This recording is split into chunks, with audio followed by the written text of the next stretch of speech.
Elle est très utile pour contrôler des choses à distance, alors voyons tout de suite comment se servir d'une télécommande avec Arduino.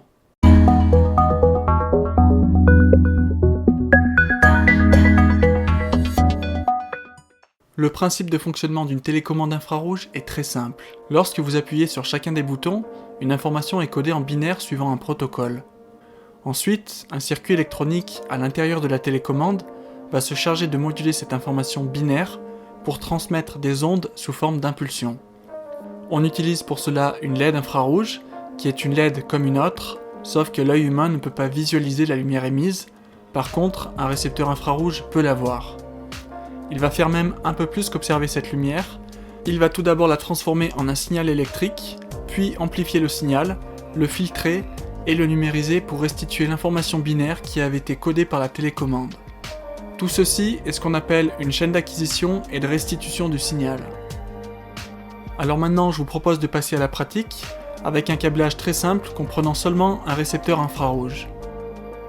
Concernant le programme, nous allons utiliser une librairie qui permet de faciliter l'utilisation de la télécommande. Par contre, cette librairie n'est pas inclue avec le logiciel Arduino, alors on va l'ajouter nous-mêmes. La librairie est dans la description de la vidéo, et pour l'ajouter, il suffit d'aller dans Sketch, Import Library et Add Library.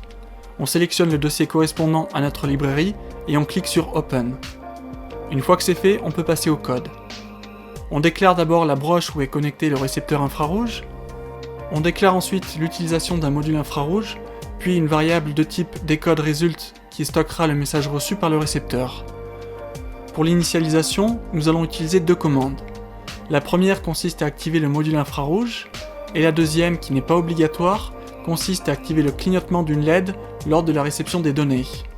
Ensuite, on passe à la boucle infinie et on commence par détecter la présence d'un message sur la transmission. Si c'est le cas, alors on affiche la valeur du message reçu en hexadécimal parce que c'est le format habituel. Enfin, on termine la boucle avec la fonction resume qui permet au récepteur de recevoir de nouveaux messages, ce qui donne le résultat suivant.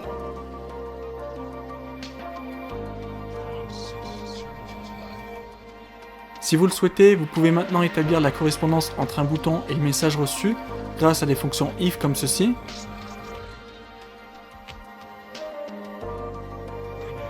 Vous pouvez en faire de même pour stocker l'information dans une variable et ainsi commander vos applications à distance grâce à une télécommande.